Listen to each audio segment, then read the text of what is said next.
Welcome to Z Time. We know you're a survivor, and thanks for listening. We love you. On with the story. I told myself this trip wasn't irresponsible. It was overdue.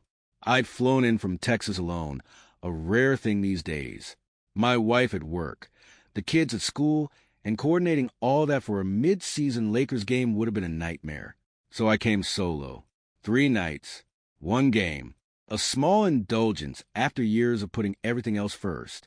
Basketball had been the one constant in my life since I was a kid. My dad grew up in L.A., and even after we moved away, the Lakers stayed with him, with us. I became a fan in the 80s, watching grainy highlights of Magic Johnson on VHS.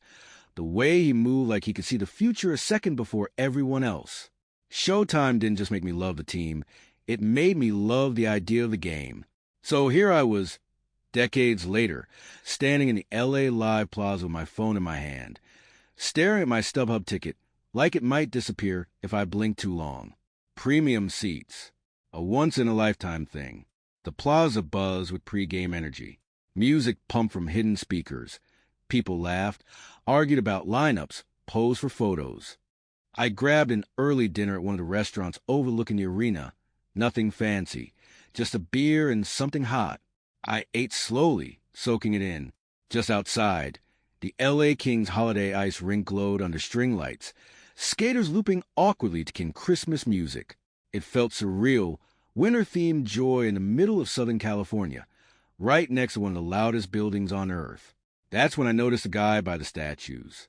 He stood near Magic's bronze likeness, staring up at it like it was accusing him of something. He wasn't taking photos, wasn't talking, just standing there, stiff, head slightly tilted. 2 paramedics knelt beside him. They weren't rushing. That struck me. One of them spoke softly, slowly, like calming a spooked animal.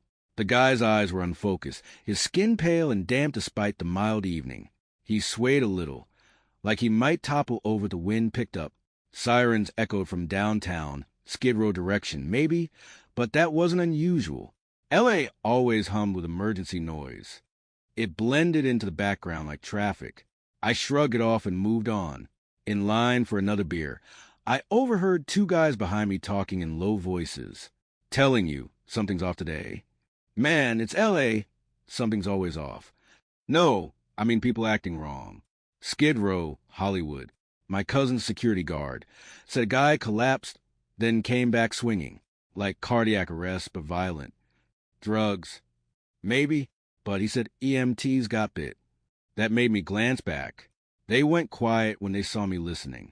Inside the arena, security did seem heavier than usual.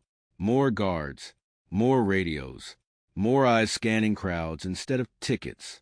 There was a weird edge to the atmosphere, not panic, just tension, like everyone was subconsciously holding their breath.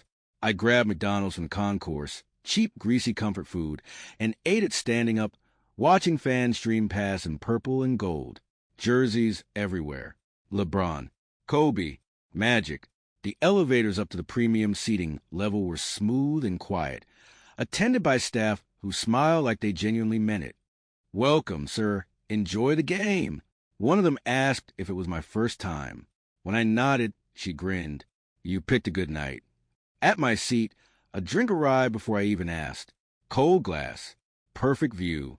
The service was absurdly good, almost decadent. Warm-up started. The court glowed. Music thundered. When the lights dimmed for player intros, the roar was physical, a pressure wave that hit my chest. Then, during a dance routine, one of the Laker girls stumbled. At first it looked like a misstep. Then she collapsed. The music cut out mid-beat. Medical staff rushed in. She was carried off toward the tunnel, while the DJ awkwardly restarted the track. The crowd clapped politely, uncertain. The game tipped off. Late in the first quarter, a message flashed briefly on the Jumbotron. Attention! If you are experiencing severe respiratory symptoms, dizziness, or fainting, please notify arena medical staff immediately. People murmured, shrugged. The ball stayed in play. A scream erupted somewhere behind me in the upper sections. Sharp, startling. Security moved in fast. The noise faded. The players never stopped. During a timeout, the kiss cam came on. The first couple laughed and kissed. Cheers. The next couple, something was wrong. The man looked gray under the lights. Sweat beaded on his forehead. He stared straight ahead, unblinking. His wife laughed nervously, nudged him, whispered something I couldn't hear. Smile, she seemed to say. He didn't move. The camera cut away. Then everything broke. In the lower bowl, close to the court, a man collapsed. The big screen caught it by accident. Security rushed in. The man sprang up with sudden violence, slamming into one of them, snapping his teeth at the guard's face. Screams ripped through the arena. The game stopped. Players backed away. Referees shouted. The Jumbotron flickered to an emergency message. Please remain calm and stay in your seats. Phones began screaming. Government alerts. One after another. Shelter in place. Possible pathogen spreading. Anyone with symptoms seek medical attention immediately. Panic rose like heat. Should we leave? Is this real? Are they canceling the game? Another incident erupted. Another section. Another scream. A woman attacked a man beside her. Blood sprayed. People surged toward the aisles. My blood went cold. This wasn't contained. This wasn't random.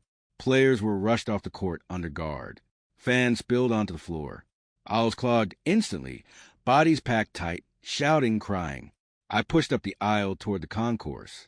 Up there, chaos ruled. People ran without direction. Others hid in corners. Some tried forcing open janitor closets. Security screamed themselves hoarse, ordering people downstairs. But the stairwells were jammed solid. That's when I saw him, a young Latino guy in a Lakers jersey, number 23, staggering near the merch stand. Blood ran from his mouth, soaking the fabric dark. His head snapped toward movement in sharp, wrong motions. The way he moved wasn't human anymore. A woman screamed as someone grabbed her from behind near the stairwell. I saw the bite, the sound she made cut off too fast. More of them appeared. Lakers fans turned monsters. Jerseys torn, faces slack. Wet, broken moans echoing off concrete. Another alert buzzed my phone. Hospitals closed. Do not approach violent individuals. Shelter in place. Useless. All control was gone. A woman collapsed near a concession stand, convulsed violently, then went still.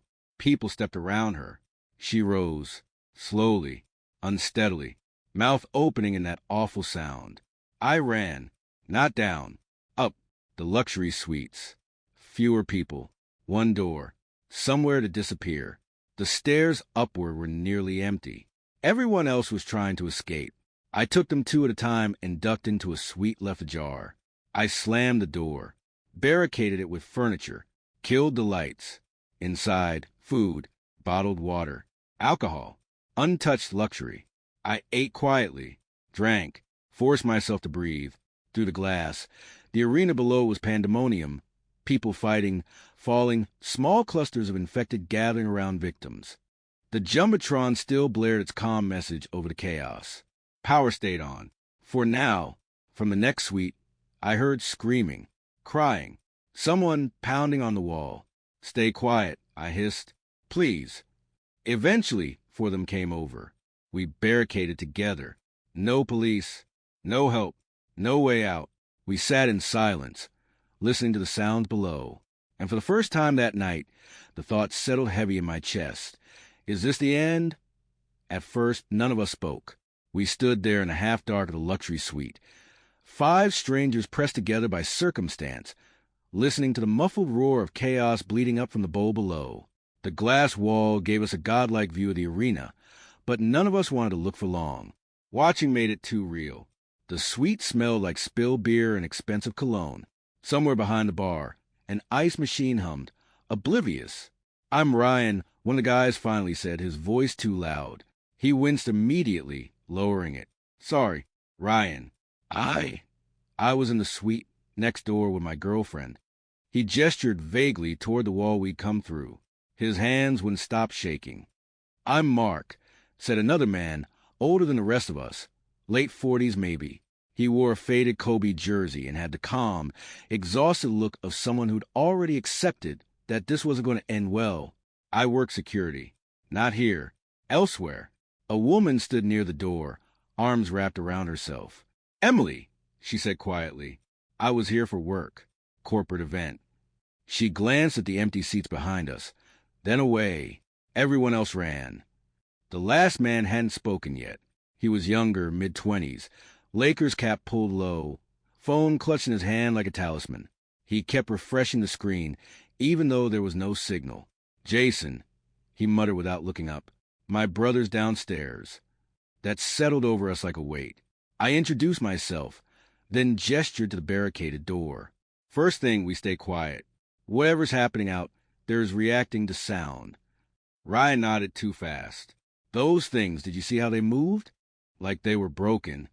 "People don't move like that," Mark said flatly. "Not unless something's very wrong." Emily swallowed. "Is it contagious?" No one answered right away. From below, a scream rose, cut short. The Jumbotron flickered again with the same useless message. "Please remain calm and stay in your seats." Jason laughed suddenly. "Hi, Brittle." "Yeah, sure." I shot him a look. He clamped his mouth shut, eyes wide with apology. We took stock, without really calling it that. Food first: protein bars, popcorn, half-eaten trays of nachos, water bottles. Alcohol, we agreed not to touch too much of. No weapons. No medical supplies beyond a tiny first aid kit meant for spilled wine, not bite wounds. "Okay," Ryan said, pacing. "So what's the plan?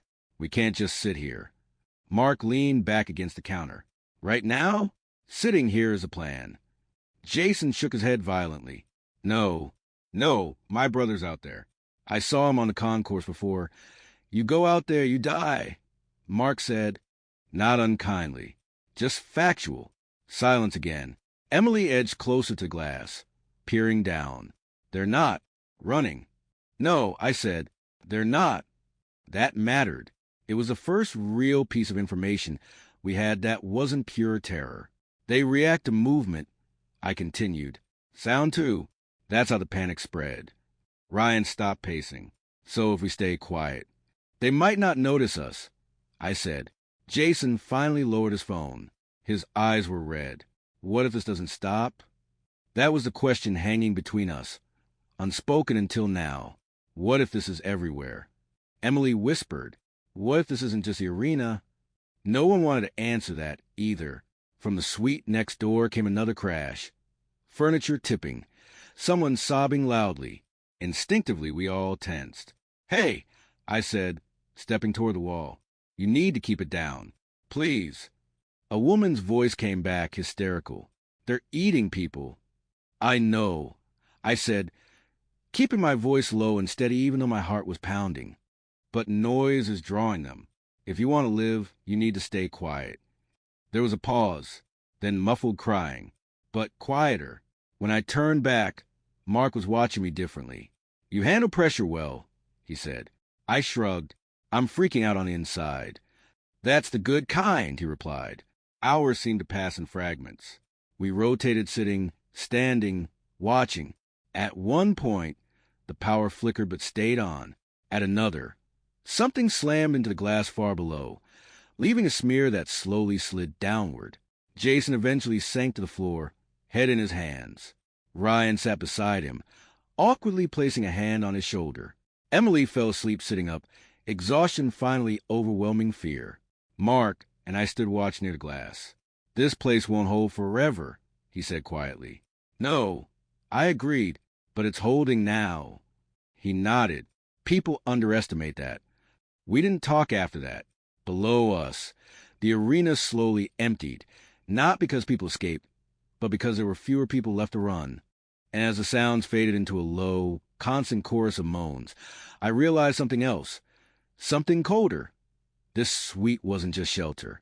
It was a test of who we were when the rules were gone, and whether we'd still recognize ourselves when morning came.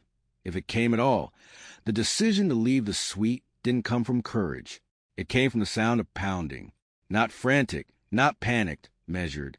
Heavy, somewhere down the hall. That was enough. "We can't stay," Mark said quietly. "Not if they start checking doors."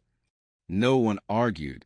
We moved fast but careful, stuffing what we could into pockets, bottled water, snack bars, a half-empty bottle of whiskey Ryan insisted on taking just in case. I cracked the door an inch and listened. The corridor was dim, emergency lighting washing everything in sickly amber. Smoke hung faintly in the air, not enough to choke, just enough to sting the eyes. Somewhere far below, glass shattered. A scream echoed up the concrete throat of the building, warped and distant. We slipped out. The upstairs concourse felt abandoned in the worst way. No crowds, no music, no vendors shouting. Just debris, programs scattered like leaves. A drop foam finger, smeared dark where someone had stepped on it. The silence pressing harder than the noise downstairs ever had.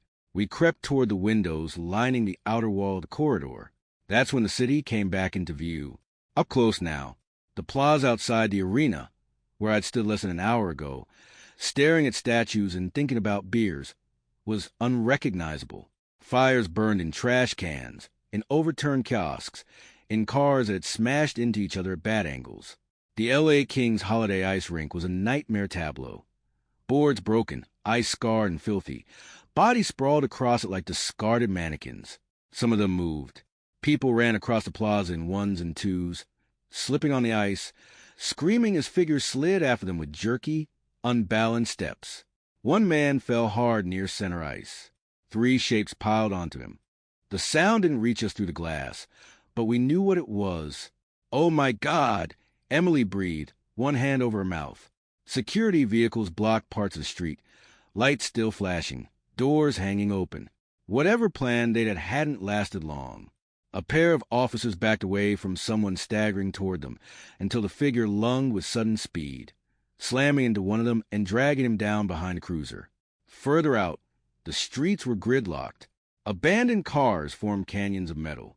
People squeezed between them until something grabbed an ankle, an arm, a jacket hood. Each time it happened, the crowd tore itself apart. Everyone trying to become someone else.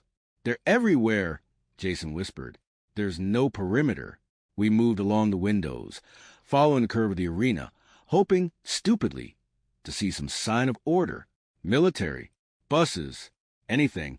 Instead, we saw helicopters pulling away. One hovered briefly above the plaza, spotlights sweeping the ice rink, the entrances, the crushed bodies at the doors. Then it tilted, rose, and disappeared toward the coast. "They're leaving," Ryan said flatly. "They're saving who they can," Mark replied, "which isn't us." A sudden crash behind us made everyone flinch. Down the corridor.